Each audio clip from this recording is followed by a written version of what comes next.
Hola, chicas, and welcome to this episode of The Everyday Jefa. I am your host, Bessie Martinez, and I'm really, truly excited and honored that you are listening to us on any of your preferred podcast platforms. Or if you're on YouTube, make sure that you also get to see all these amazing guests that I have the honor of being able to interview and just sit back and relax and just have a conversation because ultimately, at the end of the day, we're just everyday jefas out there doing the work, putting in our time and our energy, breaking generational cycles, building futures for generations to come, whether it's in entrepreneurship, whether it's in corporate America, or a veces somos mamás y tías y abuelas, so we're just looking for inspiration from other Latina women out there doing the thing. And so I'm really, truly excited for this particular episode. It's been a long time coming, but I think it's all about divine timing. If you've been with me from the very beginning of starting the Everyday Jefa, you know that the guests that I bring on here, there's a reason why they come when they come.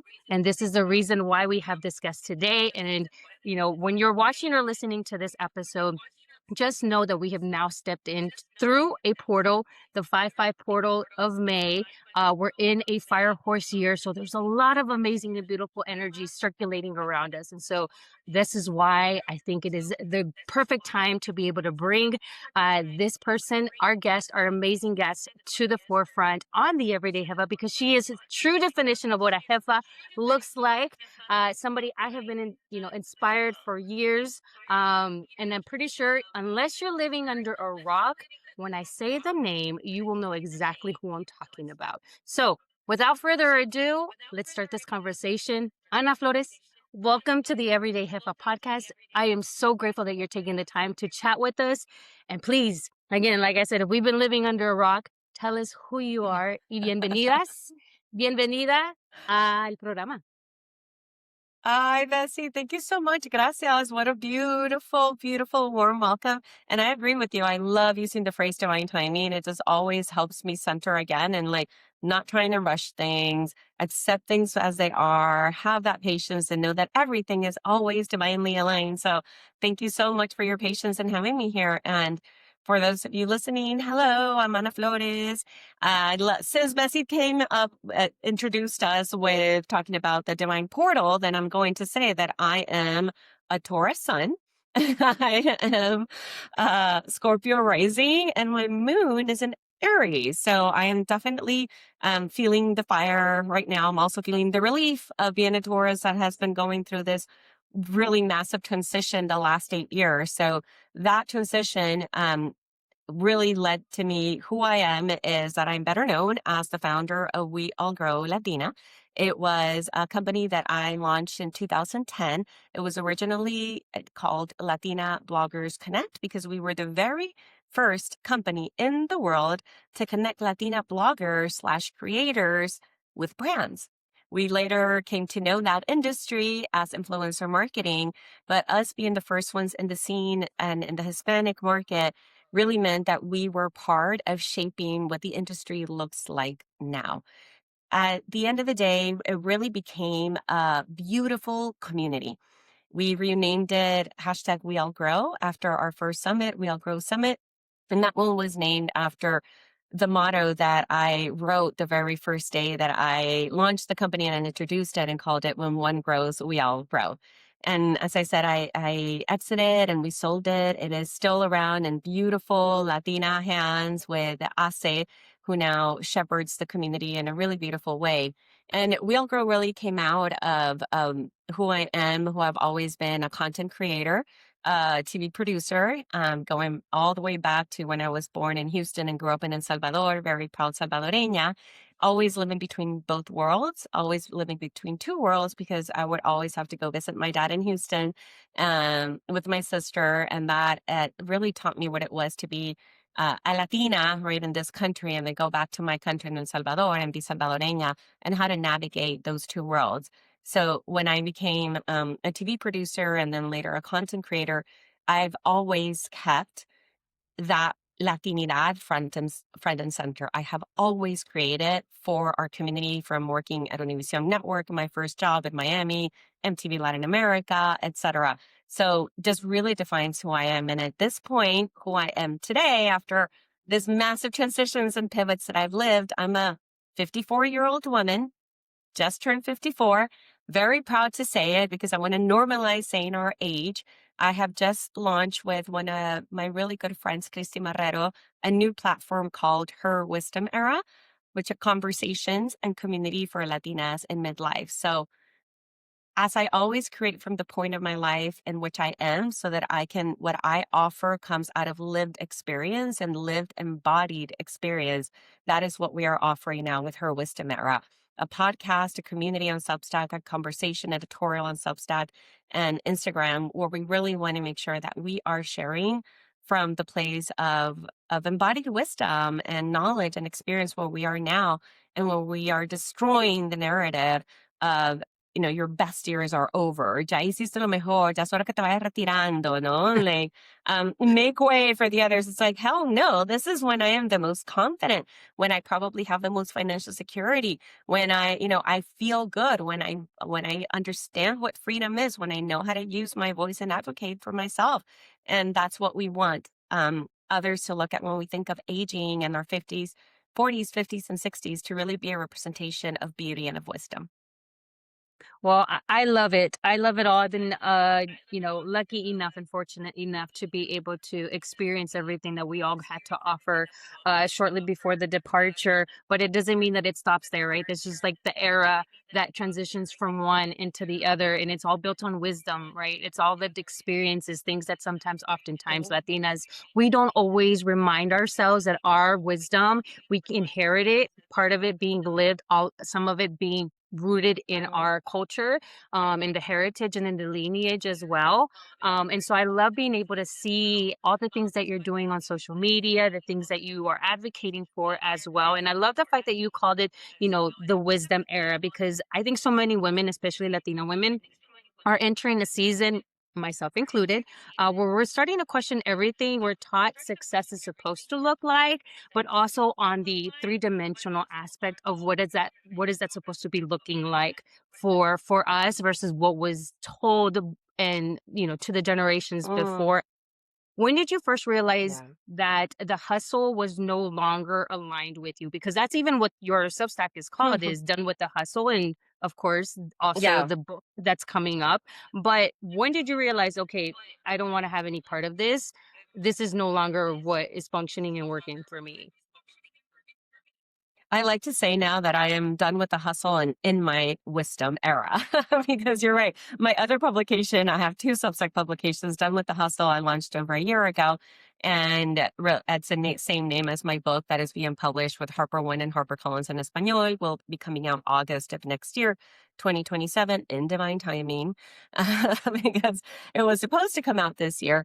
And the reason why it was delayed was because of the sale of We All Grow, which, it sounds wonderful to say I sold it, and I'm really glad I did, but it was really hard. It was a fire sale, and I am very transparent about the reality of entrepreneurship, because after 14 years of incredible abundance with the company, making over $20 million with a self-funded company that didn't really have investors, didn't have, we had American Express cards or whatever, but we really didn't have any capital injected into it. It is a mighty, mighty effort for a Latina woman, as you probably know really well, Bessie, that less than 1% of Latina owned businesses ever hit the $1 million mark. So Yeah. that was incredible success. But the thing is that as much as I was reaching those milestones, and I rarely stopped to celebrate, because every time I would reach one of those milestones, it meant that growth was imminent. It meant that we needed to then reach the next one. If we had made $1 million this year, we needed to make $2 million next year. And if we didn't make those $2 million next year, then there was something wrong we were doing, et cetera. So it was constantly that pursuit. And I realized that a lot of that pursuit was external, because the phrase that I would hear all the time was, "You're sitting on a gold mine. You're Mm. sitting on a gold mine." And I knew I was sitting in a gold mine, but I would often question, do I have the right tools for this gold mine? Like, the way that I started this company was so organic. was so unintentional. I don't have an MBA. I wasn't a quote unquote business person, but I was really savvy in what I was doing. I didn't even really know marketing when I was sitting here with like these major, like multinational corporate agencies, marketing and advertising agencies pitching to proposals. And they would be like, okay, what is the ROI? And I was like, what do they mean? I would have to Google, right? And I was like, what do they mean by ROI? I'm like, oh yeah, no, the ROI. And it was harder back then. I didn't even have the Claude to like help me like figure things out, right? So I always felt like I was in a deficit as far as my know-how, and that I was kind of, I don't eh, imposter syndrome. And I say that phrase lightly because sometimes we can also use imposter syndrome, and really it's the external that is making us, society and the capital construct that is making us feel as imposters, when in reality those spaces were just never created to welcome Yeah. us, right? They were created to make us feel as imposters. There's also the imposter of like, shit, I am selling something and that I know that I need to catch up to and I need to understand. So when I started feeling like the hustle, to go back to your question, is all of this piling up, poquito, poquito, poquito, poquito, the competition started becoming really fierce. And I write about this in the book, actually in chapter 1, where I write about being grounded in your vision, because you have to be so grounded in your vision to always be able to go back to it, to understand what your why was to build this thing in the first place, Yeah. before the external starts telling you all the shoulds you should be doing, making you feel that you're not enough, while not being able to celebrate where you are at the point. And that story was that when I first launched, I'm not going to give it away, but when I first launched, before I even launched, I stupidly shared my vision with a man who was in the Hispanic marketing space.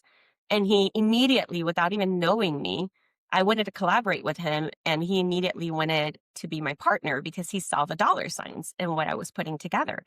I said no. He got really angry and he threatened me that he was going to then build something to compete with me. And I said, okay, dude, good luck. Go for it. And he Yeah. did. And it was actually very damaging, not in the sense it was damaging to my psyche, because Yeah. I went into hustle, toxic, competitive mode. Like, Yeah. hell no, this man is not going to, we're going to show him and we're going to show everybody. And we did. We Yeah. survived and we thrived, right? So all of that accumulating to the point where COVID hit in 2020, that it felt like after 10 years of navigating so many things, so many pivots, so many other moments where the company was about to sink and recovering and coming back up. And what happened in COVID was that we had to cancel our summit, and we had grown to double the size. So 1,000 women, because we would sell out in minutes every year. So we doubled it. We made a really big risk. And you do conferences, the Mhm. risk that it takes, because you have to sign that contract with the hotel a year in advance. You're Yeah. already putting down $200,000 in the line that you're promising, right? You still don't have the sponsors. You're praying that you're going to get the sponsors. You're putting out a promise. You're contracting speakers. You're doing all this for contracts and sponsors to sign a month before. Yeah. It's a huge risk that I don't think people understand. So that conference was supposed to happen in May 2020. Obviously, it got canceled. And the weight that I felt on my shoulders to figure out how to keep the company ashore while refunding over $200,000 in ticket sales, which we owed to our community. That was not a debt that I was going to say, oh, we went bankrupt and we're going to owe you guys. We're not going to pay you guys back. That was not part of my conscience. That could not live within me. And that's really where it started. And I think that's when I just started manifesting the I need my way out. But what Mhm. happened then, just really quick history for those that don't know how multicultural marketing works, was that when George Floyd and the whole DEI movement really started in 2020, what happened was that the companies, really out of like a mandate or fear, they started really putting money into what they called diversity, equity, and inclusion efforts. And that meant that those of us that were already there at the forefront were receiving piles of money that we had never seen before. So 2021, 2022, 2023 were very years of a lot of abundance for us. So that put me back in the, okay, we saved the company and now we have to grow it because now it's really happening. Now all of a sudden I had a team of 25 people, new partners, new commitments, when by that point it had been over 10 years in the company. And I was already in a point where Ana is so much more. Ana is a writer. Ana stopped writing. Mm. Ana is a creator. Ana now has to create within this confine of this beautiful cage that it's a cage of my own creation, but it became a cage. Yeah. And that's when it really just started feeling like I have to get out of here. And what is the best way to manifest my way out? So I created a succession plan and I was working on all of that. I worked on my book. I created space for the book. I had all of that happening. But eventually we have to accept the way manifestations show up. And the way that manifestations show up for me was when this administration came in and the DEI efforts were all killed, all of the brands pulled back. And we were already in a very weak stage by then because of other cancellations of other conferences. And that really just led us to have to say, plus, they were asking us to reinvent ourselves in our proposals and not, and remove anything that had to do with Latina women. So basically, remove our essence. And that's when Yeah. I said, you know what? The time has come. I don't have it in me to hustle my way back into Hmm. figuring out how to keep this company alive. This is the door out, and I will accept the way that it came. Do you think um that a lot of the hustle mentality, especially when you're much younger, you don't really put that specific word attached to the action, but that it happens maybe later down our careers or entrepreneurship or stuff like that because it's so ingrained in our culture for many of us, right?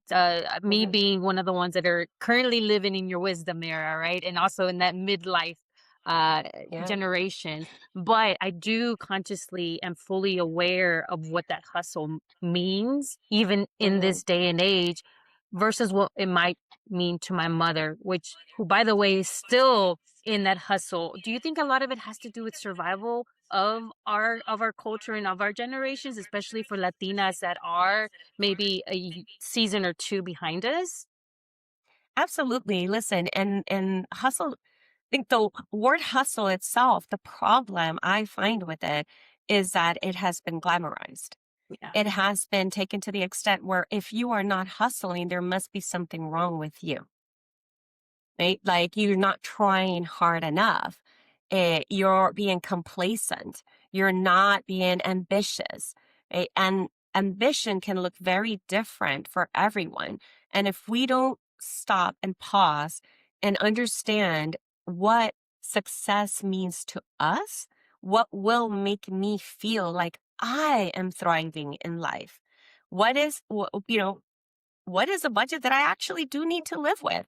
And I say that because we all grow. I'm no me arrepiento. I'm happy Yeah. with everything. And I'm so grateful with everything I did. Right. So I am grateful for the hustle era that Anna had, where remember, I was also creating and I was part of the girl boss mentality.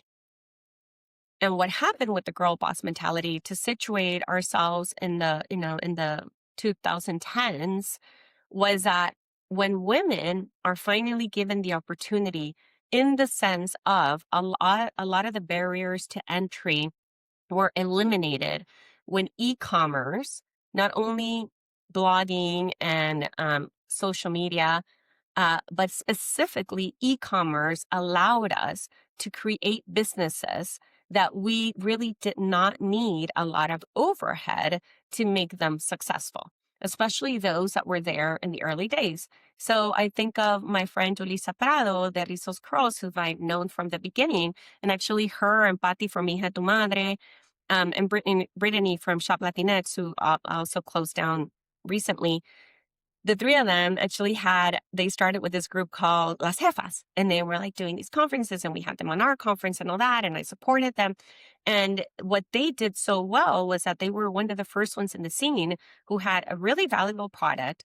They were amazing at marketing and building community, right? And at creating really good content via their product. So they amassed a really incredible following. And with that, they were able to sell directly to consumers and bypass the need to go through the big stores. Yes, now Rizos Curls is being sold in Target and Ulta and all of that. She has an incredible support system with her brother, and they're self-financed and the whole thing. But they were able to do it because there was no barriers to entry. Right? So when that all of this comes, like this whole equation comes together, all of a sudden it's like, okay, we can all do it. Why aren't we all hustling to be that Mhm. girl boss? So we start comparing. We start seeing, instead of, we're celebrating, but at the same time, it's like, shit, she's made there, then I need to get there. And we start Yeah. losing a bit of what is really my own barometer. What is Yeah. it that I need and not what I am supposed to be getting at, right? Because maybe for me, maybe it could have been just staying with, smaller events. Maybe that was enough. Did I really need a team of 25 people to make $2 million every year? Maybe was I okay with a team of 10 making $1 million and making sure all of us were being paid well? Yeah. Right? So the hustle isn't wrong. It's how often do we give ourselves the space to pause, to go inward, and to do a check in with ourselves to be like, am I where I want? Have I sacrificed things that I'm not willing to sacrifice? That the ROI for that sacrifice for me isn't worth it? Yeah. Is my body okay? Is my health okay? Are my relationships okay? Are my children, if I have children, or my loved ones, are they getting my time? Am I living within my means? Mhm. Right? And I think that's different when you mention your mom and all that. Yes, we come from a mentality also that us as first generations or first of so much, we carry the responsibility of everything that our parents achieved and sacrificed to get us to where we are now, to maybe be the first ones to go to college, the first ones to launch a business, and maybe oftentimes the first one, right, to just to live a creative life. And that is very difficult for many of our parents and even our loved ones to understand and to incentivize us to do, because they want us to be safe. It's like, no, mija, like, stay with the steady job that's going to give you the benefits. Like, Mhm. that is what we worked hard for. But we also have to understand that they worked hard to allow us to dream. Yeah. At the end of the day, it's to allow us to dream, to allow us to take risks. They had to take the risks that they had to take. We have to find what are those risks that we are willing to take. And with the gratitude of those who came before us, who are allowing us to take those big jumps. Like, my daughter is studying to be an actor. She does not want to hear me talk about her having a plan B. Cause she's like, no, this is it. I'm going to make it. This is my plan A. And I'm like, I'm scared for her. And at the same time, like, this is what I have set her up for. Yeah. I didn't have that opportunity. She now has that. Yeah. She can dream big. Yeah, no, that's beautiful, because there is one, yes, it has been glamorized. Two, it's been negatively stigmatized on the toll it could actually bring on to, right? And it kind of puts you in that position of is hustle the do all and give all for all things, right? In order, it's part of one of those categories aligned with what does success look like, and then hustle is one of those, definitions. But then it's also the positive. I like to see everything as best possible as positive. So like the positive result of a hustle is being able to give the next generation the thing that we didn't have or that they didn't have that we now could take fully advantage of, and live that abundant life. And so I think the beautiful trajectory of everything that has brought you to where Ana Flores is now is Absolutely. For me, ROI, I flipped the script, and started calling it the return on intentionality, on what is Ooh, your I like that. intentionality into this, and that's gonna be the result that you see in return. Just because again, the actual ROI that it was written scared me because it made me feel like I was in competition with some invisible Mhm. source or thing. But I said, but I've always worked in this particular way. So my ROI is the intentionality I said from the beginning. But your return of intentionality is now showing up in this current era. So I kind of want to bring this back to right now to where you're in that transition of you've built the thing, you've taken the step out and said, okay, I am living now and stepping into this new whatever it is looking for to. So for many of the women that are listening or even watching this that are in that weird in between season right now, where they've outgrown the survival mode. They're saying, "I don't want to be there. That was not for me anymore. I'll do whatever I need to do to no longer go back there." But they don't really know how that actually looks like in actions. What would you advise them, or how Mm. do you see yourself now taking action as you are in that in between too? So I let myself be guided now. Mm, And that's very scary for a lot of people, and it's scary for me too. And what that looks like, well, first of all, the premise of my book is this, and I love that you led with with intentionality. It is being able to say, to claim, I am done with the hustle, and to not be scared to say it, because there is like a reaction that people have every time they hear me say or just want to say, I am done with the hustle, because we feel that if we say it, then all these things that we've accomplished are going to fall apart. And the thing is that, yes, they might. But the moment that we say it, that we declare it, that we make that declaration, when we are ready, not when we're not ready, there's something that happens inside of us that says, that's it, I'm done. If any of you listening has ever been divorced or has, broken up, been the one who breaks up with the boyfriend, you know that there's like this little voice inside of you, maybe for months or years, that's telling you, man, this doesn't feel good. But you keep making, excuses, you keep validating it because you're just scared to make the move.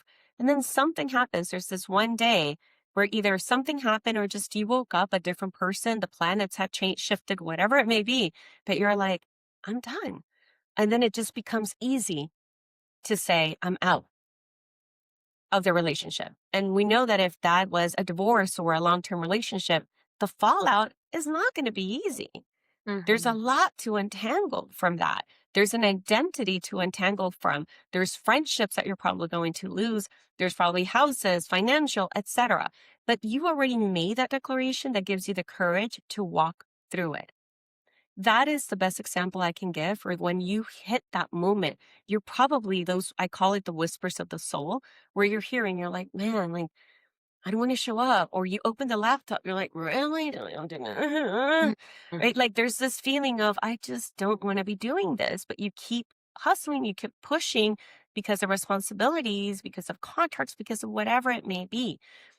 There will come that day when you hear it, when you wake up, or like it was for me, I was down on my knees on my floor with my first bout of COVID, alone in an Airbnb in Oaxaca with what was supposed to be a fabulous weekend trip with girlfriends. And I was alone in an Airbnb because I got hit with COVID like 2 days before.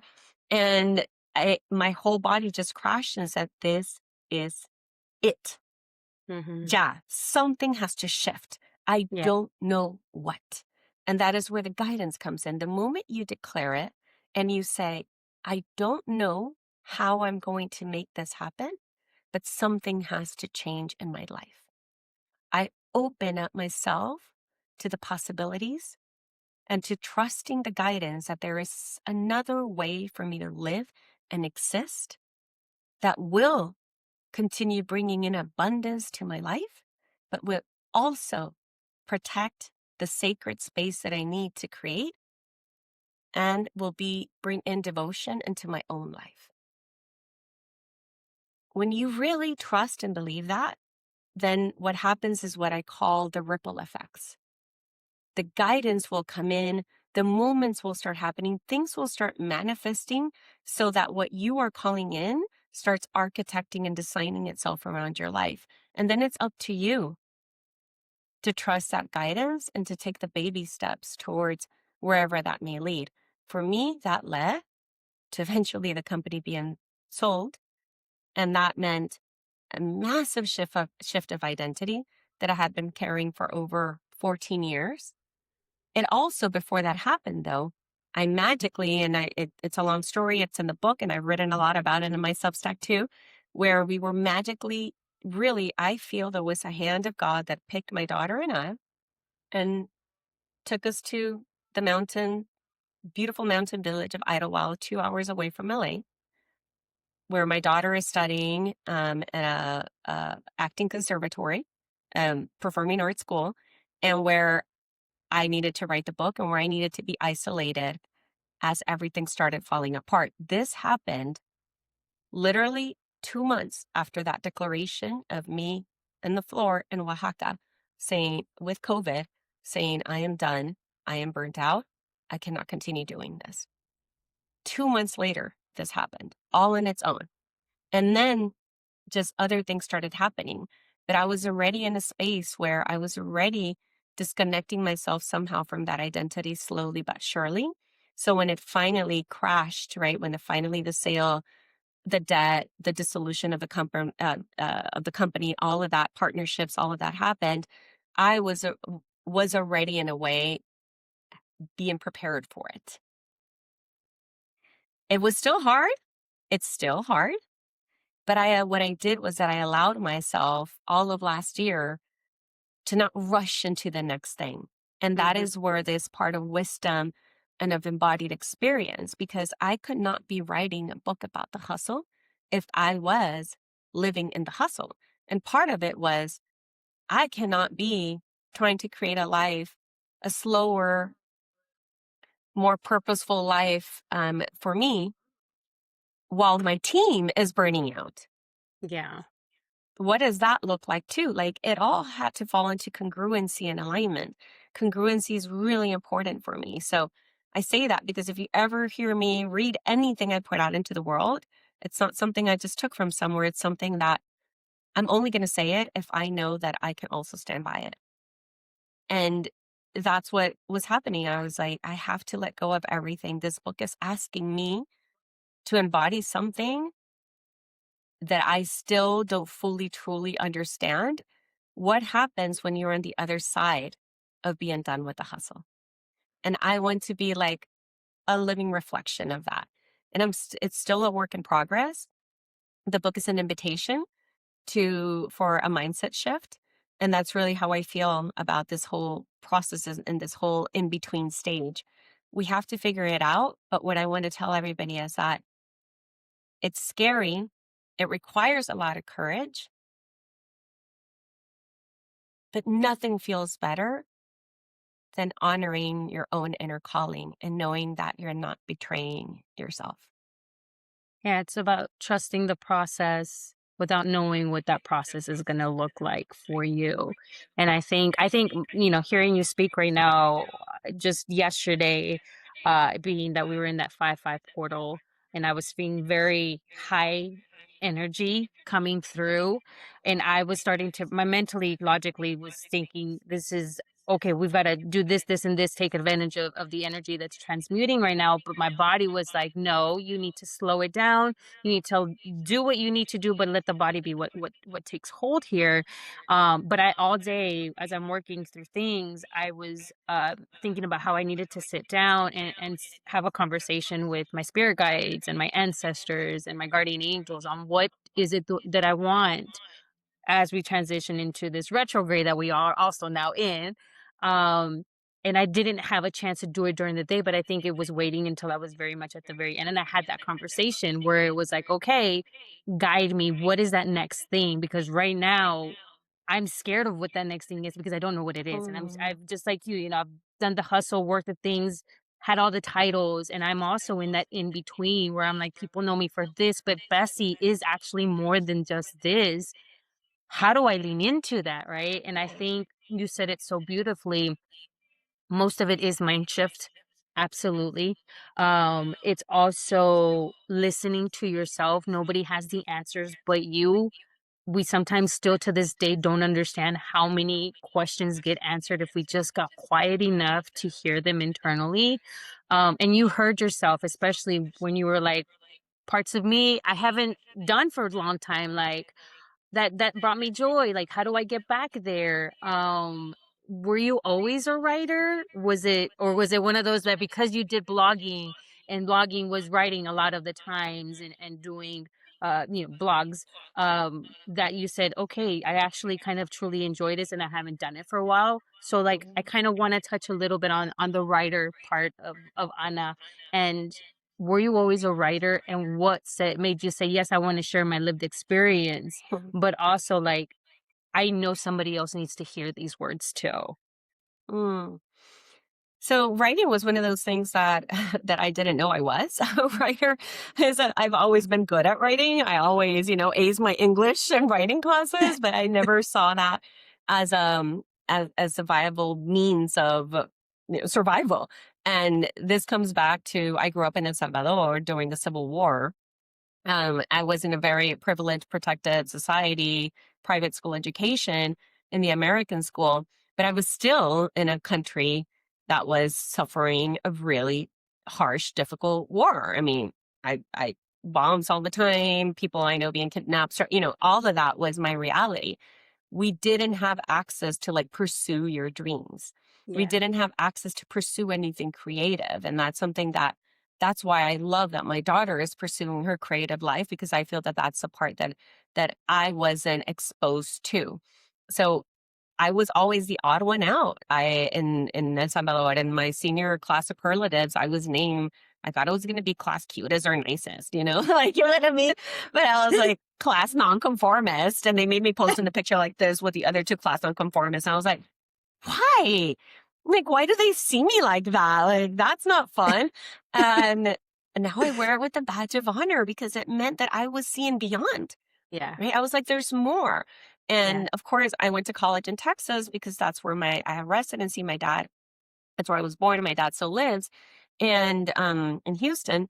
And I went to Austin and for the first 2 years, and I studied TV production, but it took me a while to even understand what I wanted to do because nothing resonated with me.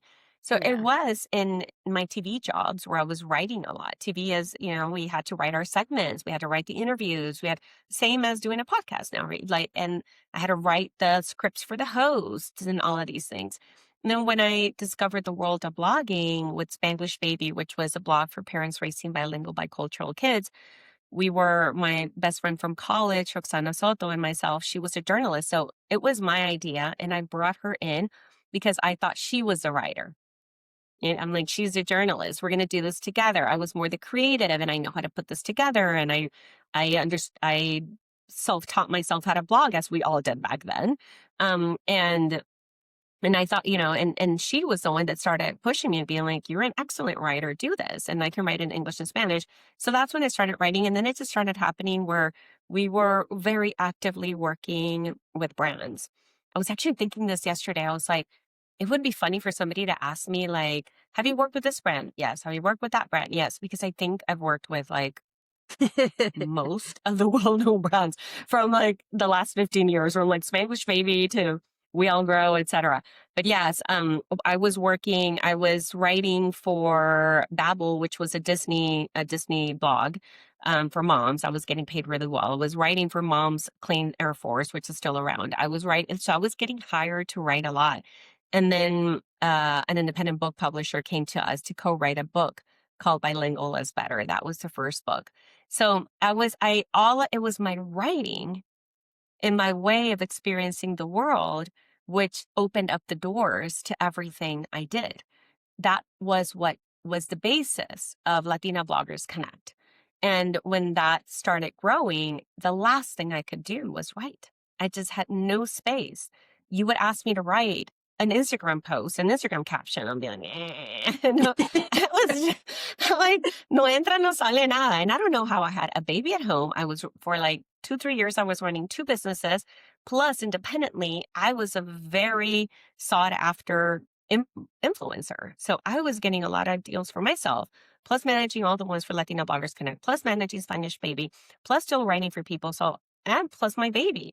I was writing at midnight. I was writing like I was getting it done, right? That was the hustle era. But at the end of the day, it was like, this is what started it all. And to be honest, I would look at women and even men like Diego Perez, Young Pueblo, is a really good friend of mine. And it all started because I invited him to speak at our first wellness day in 2018. That was the first time he ever spoke it was the first conference he was invited to speak. So we became really good friends since then. And I mention it because this is something I've always told him, that I had, there was some moments where I would crave and be even jealous and look at people like him and be like, he doesn't even have to show his face. Yeah. And he's making so, like, I even feel it in my gut right now. He's making a beautiful living just from the power of his words. Mm. Living in the, in the bosque, in the forest in Massachusetts with his wife, working together, writing these beautiful books, taking 45-day silent meditation retreats at a time, because that is, if you ask him what his title is, he will always say meditator first and then author. Mm. I was like looking at people like him, and I start seeing these are the reflection of what is possible. Yeah. He just made a commitment and he devoted to that.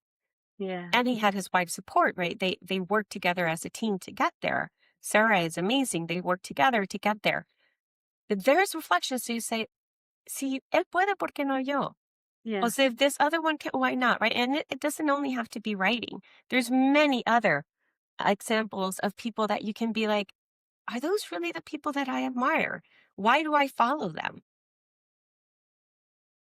What is Mhm. it? What is in their essence that makes this possible for them? And when I started seeing them more and more, the people that I admired were the people that were sharing their words, sharing their stories, but that they, to be able to do that, what they did differently was that they protected the creative space that they needed to allow those manifestations to come through. Mm. What would you say from your book now that it's completed and already out of your hands and into the world now, to trust the process? Is there a chapter or a part of that book that was the scariest to write? Ooh, that is a really good question. Okay, so I'll actually, it was all really fucking sorry. Be No, you really confess. scary. This is yeah, no. Go, girl, there's a reason we all confess, have to transmute one way or another. So please do not hold back. It was all really fucking scary to write. It was. Every time I would sit down, invocaba a mis diosas, invocaba a mis arcángeles, invocaba a mis ancestros. I was like, I am just a channel, and just allow this to come through. Some days it would, some days it wouldn't. And that's where I really had to go into all of these spaces to get in that space to protect what needed to come through. And okay, so there's 14 chapters plus an introduction. I started writing the book in officially writing it with contract in hand around August 2024. I had to turn the book in April 2025. So I was like, okay, I'm going to write up to chapter 6 by December. Then my daughter had a whole month off. We'll take off, visit family, come back. Mid-January 2025, I turned the book in April. I did a spreadsheet with a timeline that I gave my coach, and my coach was like, ha ha ha, okay.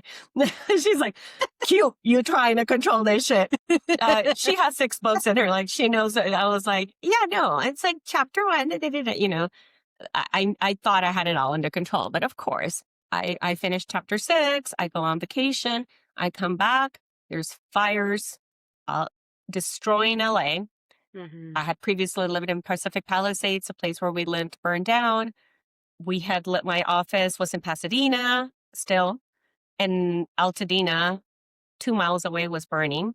Pasadena was basically part of it.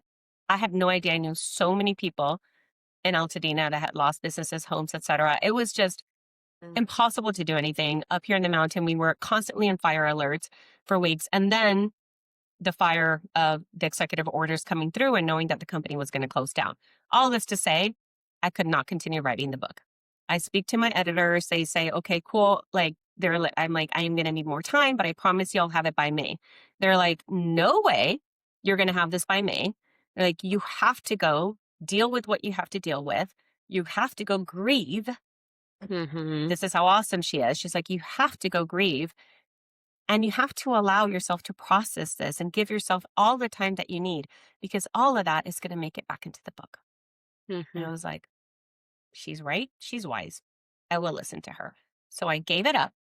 I went through all the destruction mode and everything that was happening during that time that I had to deal with. And I finally came back to the book a few months later. And the chapter that was waiting for me, Betsy, chapter 7, was literally titled and still is The Power of Sisterhood. When one grows, we all grow. Mm-hmm. So I Mm-hmm. had to come back to this chapter that was supposed to be the easiest one for me to write. And it became the hardest because the Ana from even 4 months before was a completely different Ana than the one that was sitting there. And what sisterhood meant to me had shifted exponentially. Mm-hmm. So that book, that chapter, all of a sudden I was unleashed. I was like, I realized that the previous 6 chapters, I was still writing from a place of responsibility, Mm. even responsibility to the community, responsibility to my team, to my partners, to everyone. And once I sat back down, I was like, va todo. And when I turned in the manuscript, they loved it, thankfully, but they were like, we need structural changes. The arc needs to change.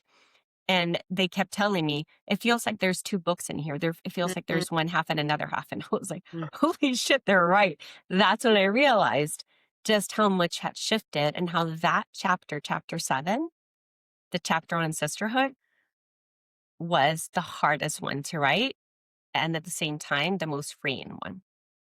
Yeah, because it was all of those events that happened that cracked something open in you that for whatever reason hadn't there was nothing that had happened to get you there and now it did, and now when you're sitting down because you have to now complete it, you're like, this isn't even me anymore. Like this book basically isn't even, it is but it isn't.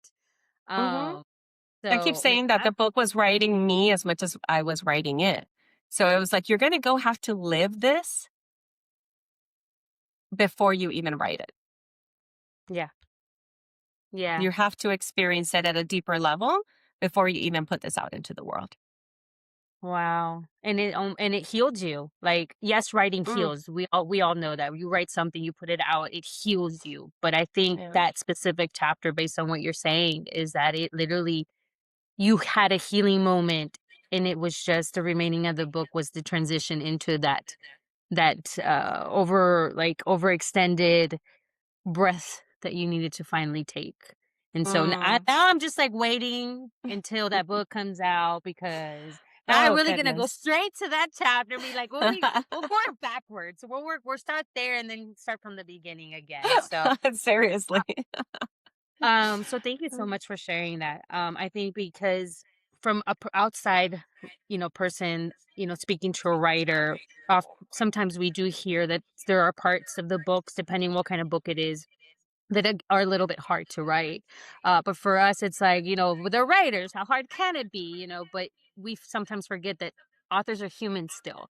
And this is a piece of their spirit, piece of their soul uh, going onto paper. And so this, Hmm. it's not as easy as, I mean, even learning how to drive isn't easy, much less writing a book. And then with you and your timeline, I mean, I can totally see that you being like, hey, well, this is how it's gonna go. I will knock it out. But yeah, that's what was happening. You had that spreadsheet, and that's what they're like. Uh, The book was writing you, not the other way around, because you were, shit. you're a person with a plan and a goal. But Yeah. I do want to make sure that we also talk about the wisdom era. Because when you and I talked about before this conversation, before we talked about having you on the show, you were briefly announced sharing with me an upcoming project. So now being able to see it come to life, from our previous conversation to where we are now with your podcast, how are you feeling? Like, where are Oh you? my goodness, so Where's Anna excited. and her space and stuff like that?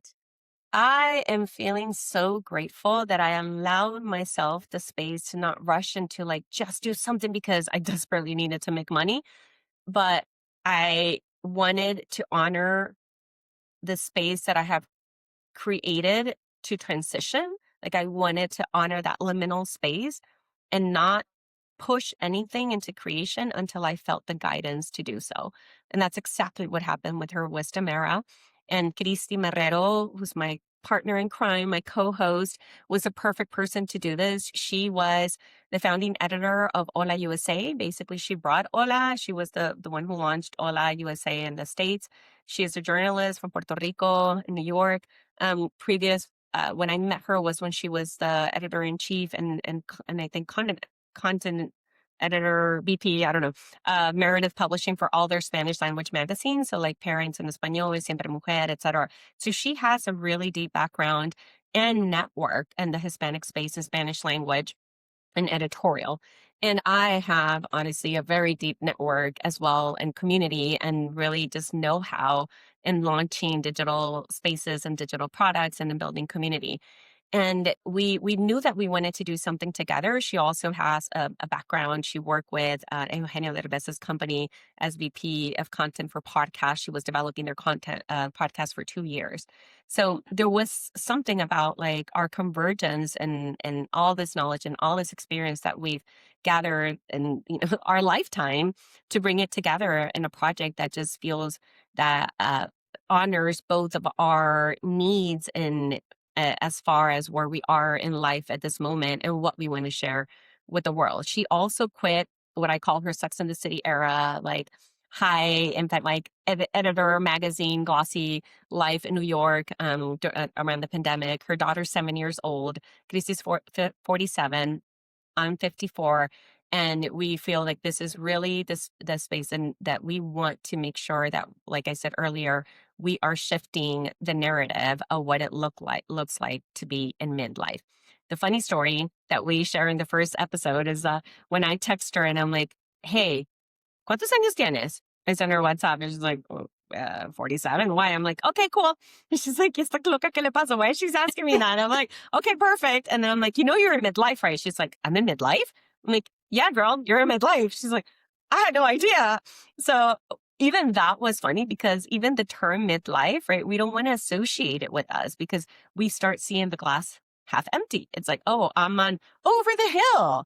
Ya, mis mejores años ya pasaron. It's like, what if we reframe this to no, this is actually when we have the wisdom to discern, right? To make better choices. When we've fallen, we've gotten back up and we've learned from all of that. When we have incredible networks, when we like to say we're unfuckable in the best way possible because we just don't take the bullshit anymore. We can see right Mm. through it. So why instead of like go and retire, it's like, no, go and build like from this space where you have so much working in your favor. And that's what her wisdom is. There, we wanted to be a visibility platform and and a reinvention platform where we really motivate women to feel that they can start all over, that it's never too late to start over. And those are the type of stories that we share and the type of guests that we have.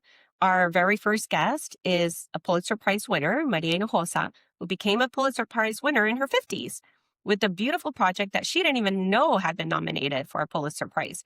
Now, Maria Hinojosa, journalist and founder of Futuro Media, 62, tiene un cuerpazo, dances all the time, has an amazing relationship. It's just a fun woman to be around and is constantly reinventing herself.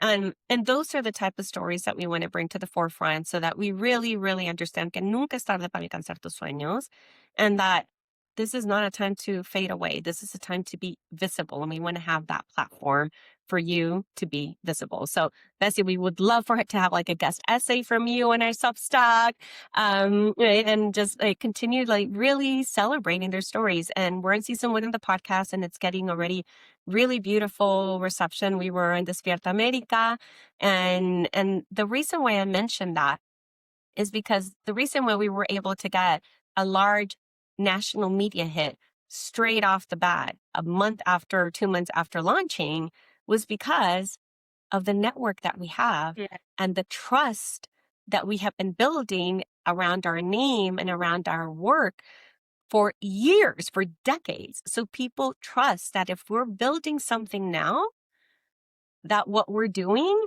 is going to be badass, right? That is really good. So that's also part of being in her wisdom era.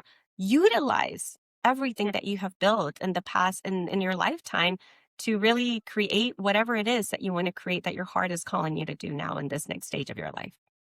Yeah, it's all lived experience. It's one thing that you have that somebody else doesn't, but it doesn't mean that you are more higher above the person. It just means that you Mhm. are actually in a perfect position to share with somebody to help them. I always tell everybody, mira, si hubiera conocido a alguien that would have saved me from the canas that I have, I would have been like, sit next to me and you're not going anywhere. But for those of us that are first gens of some kind, we are given that opportunity. We have manifested in one way or another. We are our ancestors' manifestations to be able to break those cycles, Mm. to be able to embrace what midlife looks like. Yes, you were mentioning about retirement. My husband's always talking about retirement, and I'm just looking at him like, quizás tú, but not yo. Like, I am not anywhere near wanting to retire. Like, I don't know where you're at, but I am literally feel like I am starting. This is right now where I'm getting my feet down and I'm ready to Exactly. chug a lug because I've learned all the things and I'm ready to do this and I'm okay to to make mistakes because I know it doesn't define me. So I Mhm. really love that you brought this platform. One, given your history and you can't control what you can't control, right? But I think it really genuinely has led you up to this particular moment in time Mhm. where you are able to show everybody what is possible. And I don't know how many times I'm gonna probably never get tired. I can turn blue into the face to say that you are one of those few lights in our world where no te has rajado. You still continue being who you are, but you are just a different version of who you are in essence and who you've always Mm. been, and you've always graciously invited us into that space. And so I just wanted to say thank you so much for all the things that you've done throughout years because you've given people like myself the permission to be able to build things for community, to always say we're all welcome at the table. How can we share the wealth, that type of thing. And I don't think we don't have enough of it still to this day. So Mm. before I continue on, I just wanted to say and acknowledge you and hand you your flowers because you deserve them. And I just know that no matter what you put your hands on, it's always going to turn into gold. Yeah, I thank you so much. It is really one of the most beautiful things you can say to me. I really take it to heart. Thank you so much. So we're about to, unfortunately, and I say this with a lot of heaviness on my chest because we could keep talking and talking and talking. But one, I'm all about preserving energy. And I want to make sure that you have your energy preserved for the remaining of all the things that you have going on. But I wanted to do a couple of rapid questions if that's okay with you. Yeah, let's do it. Fun, fun. Okay, and these are gonna be like not cafecito or whatever. This is literally really aligned to our conversation today. What currently brings you peace? Ooh, that's a big one. What currently brings me peace? Being present. What is one thing you no longer apologize for? My voice. And what are you making more space for in this new chapter? My voice. As you should, as you should, as you should. Before we wrap up, Anna, is there anything that you want to share with our jefas, either they're listening or they're watching, that either you want them to walk away from our conversation or something you just want to share with them? And also let us know where they can follow you and how they can support you. Thank you. Yeah, what I always say is that trust your own timeline, trust your own timing. Well, I'm gonna go full circle with the divine timing. There is always, always something waiting for you that might be much bigger than what you want to control. So just trust, trust, trust, trust, and ask for guidance because it is always there and accessible to you. And you can find me and my Substack, Done with the Hustle. That's where I publish a free article every Sunday ish, Done with the Hustle. And really, Substack is where I go deep. That is where I allow myself to go very deep. It is a space that allows that and that welcomes that. Our herwisdomera.com is where you will find her wisdom era on it's a Substack as well, a community. On Instagram, it's her.wisdomera. And we're available everywhere you listen to your podcast and YouTube. And you can also find me on my Instagram, Ana Flores _ME. Awesome. Well, again, Ana, ha sido un placer. Thank you so much for taking the time out of your schedule to sit down and hear and have conversations with us. I know this conversation is going to be one of those that really truly hits. It's all about the motion of what this year I think theme has been with the fire horse energy coming through. But nonetheless, for all of our jefas out there, I really truly appreciate you coming here and listening and trusting us to be able to share some wisdom with you every single week, either on YouTube or on your podcast. We could not do any of it without you. So thank you so much for your continuous support. Make sure you follow us on social media, on Instagram, the Everyday HEPA podcast. And also make sure that you check out our newly updated website, theeverydayhefa.com, where all things media, community, and great things that we have coming up this year will be located. Hasta la próxima, jefitas. Las queremos mucho. And we hope to see you here at our next one. Hasta luego. Nos vemos pronto.